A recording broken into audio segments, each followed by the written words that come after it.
नमस्कार बंधुरा सबाई केमन आछो आशा करी भालो आछो। चारिदिके बिस्टी होच्छे बर्षाकाल और ये बर्षाकाले किन्तु खिचुड़ी खेते दारुण लागे। तो तार जन्य देखो खिचुड़ी माने खिचुड़ी हबे तारই प्रिपारेशन चलছে। एदिके गोविंदभोग चाल मा एक डेस्किते ढेले निয়েছে, मा सब्जी काटतेও शुरू करे दिয়েছে। तो देखो गोविंदभोग चाल এটা আর এটা হলো সোনা মুগ ডাল। তো মুগ ডালগুলো কিন্তু সাইজ একটু বড়ই দেখছি, বাজার থেকে নিয়ে এসেছে। আর দিকে গাজর, আলু, বিনস, কাঁচা লঙ্কা, আদা সব আনাজপাতি কাটা হচ্ছে। তো মা কাটছে। চলো পরিবেশটাও একবার দেখিয়ে দিই চারিদিকটার অবস্থা কেমন। একদম কিন্তু সন্ধ্যাবেলার আগে যেরকম লাগে সেরকমই দেখতে লাগছে চারিদিকটা, পুরো অন্ধকার। বেলা কিন্তু খুব একটা বেশি না বন্ধুরা, এখন কিন্তু খুব জোর ওই 11:30 থেকে 12টার মতো বাজে। তো এদিকে রান্নাটাও শুরু করে দিয়েছি। দেখো একটা হাঁড়ি বসিয়ে দিয়েছে, বড় সাইজের কিন্তু হাঁড়ি দেওয়া হয়েছে, আর একটা কড়াই বসিয়েছি। কারণ বাড়িতে আজকে অনেকগুলো সদস্য, আমার মা বাবা এসছে, তারপরে কাকা আছে, আরও অনেকজন, প্রায় 10-12 জন মতো সদস্য হয়ে গেছে। এদিকে দেখো মুগ ডালগুলো হালকা ভেজে নিয়েছি আর সেটাই হাঁড়ির মধ্যে দিয়ে দিলাম। আনাজপাতিগুলো একটু ভেজে নিচ্ছি। এখানে গাজর, আলু, বিনস, টমেটো, কাঁচা লঙ্কা এগুলো একটু হালকা করে ভেজে নিচ্ছি। ভেজে এগুলো আমি খিচুড়ির মধ্যে দিয়ে দেব। আর কাঠে রান্না কেন করছি জানো বন্ধুরা, সকলের ইচ্ছা হয়েছে আজকে কাঠে রান্না করে খেতে হবে। মানে কাঠের রান্নার তো একটা আলাদা টেস্ট হয়, গ্যাসে তো খাওয়াই হয় কিন্তু কাঠে তো সেরকম খাওয়া হয় না, তার জন্য আজকে কাঠে রান্না করছি। দেখো কথা বলতে বলতে আমার আলুগুলো কিন্তু ভাজা হয়ে গেছে, আনাজপাতি সবগুলো। তা ভাবলাম যে চামচ করে তুলে দেবো, কিন্তু চামচ করে তুলতে অনেক দেরি হচ্ছিল। আর এদিকে উনুনের জালও হয়ে গেছিলো খুব বেশি, কড়াই পুড়ে যাচ্ছিলো, তার জন্য আমি ঢেলেই দিলাম। দেখো কড়াইটা পরিষ্কার করে আমি বেশি পরিমাণে একটু তেল দিয়েছি। তেলটা দিয়েছি, এখানে ভেটকি মাছ এনেছে। তো ভেটকি সবার অর্ডার হয়েছে ভেটকি মাছের ঝাল খাবে। তো চলো ভেটকি মাছটা তার জন্য নুন হলুদ মাখিয়ে নিলাম। এবার একটু ভাজা করে নেব। তা ভেটকি মাছটা কিন্তু একটু ভালো করেই ভাজবো, মানে লাল লাল করেই ভেজে নেব। বর্ষায় খিচুড়ি, তার সাথে ভেটকি মাছের ঝাল, আলু ভাজা, পাঁপড় ভাজা, চাটনি খেতে কিন্তু ভালোই লাগে।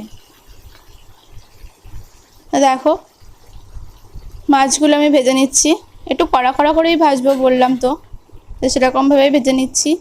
মাছ কিন্তু ভাজা হয়ে গেছে, এবার একটা একটা করে তুলে নেব। আর এরকমভাবেই সমস্ত মাছগুলোই ভাজা করে নেব। আর ওদিকে খিচুড়িটাও কিন্তু হয়ে গেছে, খিচুড়ি নামিয়ে ফেলেছি, আলু ভাজা করে নিয়েছি। তা ভাবলাম তোমাদের সাথে একটা রেসিপি অন্তত শেয়ার করা যাক, তার জন্য দেখো আমি ভেটকি মাছের রেসিপিটাই তোমাদের সাথে শেয়ার করছি। আর দিলাম একটু তেল, তো দিয়ে দিয়েছিলাম, তেলে শুকনো লঙ্কা, তেজপাতা ফোড়ন দিয়েছিলাম, আর পেঁয়াজ দিয়েছি। এবার পেঁয়াজ দিয়ে একটু হালকা ভাজা করে দিচ্ছি আদা আর কাঁচা লঙ্কা বাটা, একটু কষিয়ে নেব।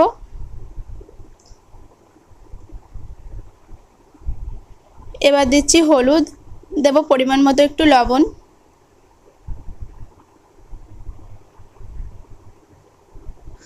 এই বর্ষাকালে বৃষ্টি হলে কিন্তু ভালোই লাগে, বাড়ির সকলে বাড়ি থাকে, খাওয়া দাওয়া, লুডো খেলা অনেক কিছুই চলে, সব মিলিয়ে মিশিয়ে আবার খিচুড়ি, মানে দিনটা খুব ভালোভাবেই কিন্তু কেটে যায়।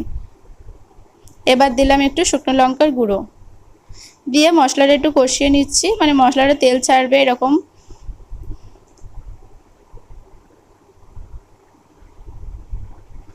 মশলাটা কিন্তু অনেকটাই কষানো হয়ে গেছে। এবার দিচ্ছি কাজু বাদাম, চারমগজ আর পোস্ত বাটা, তাতে দিয়ে একটু হালকা নাড়াচাড়া করে নেব, খুব বেশিক্ষণ আর কষাবো না, কষানো হয়ে গেছে। এবার একটু জল দিয়ে দিয়েছি, আর জল দিয়ে দেখো ঝোলটা কিন্তু ফুটে গেছে। খুব বেশি কিন্তু জল দিইনি, কারণ এটা ঝাল হবে, তো খুব বেশি জলের প্রয়োজন হবে না। তো ঝোল যেহেতু ফুটে গেছে, আমি মাছগুলো সব দিয়ে দিচ্ছি, ভেজে রাখা মাছগুলো।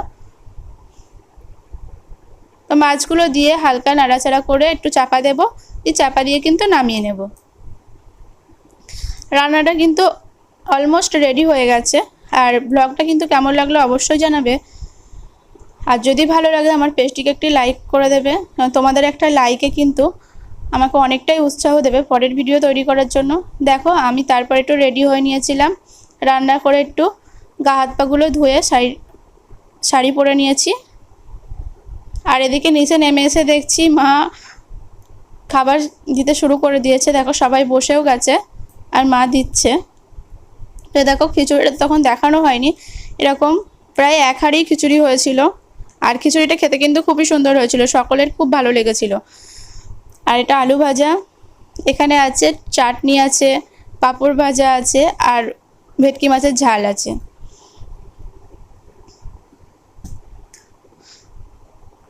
তো এরকম সবাই মিলে খেতে কিন্তু ভালোই লাগে।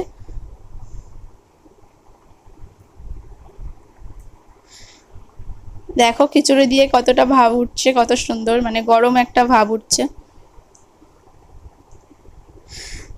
এই যে দিয়া চামচ দিয়ে নাড়াচাড়া করছে, আর গরম বলে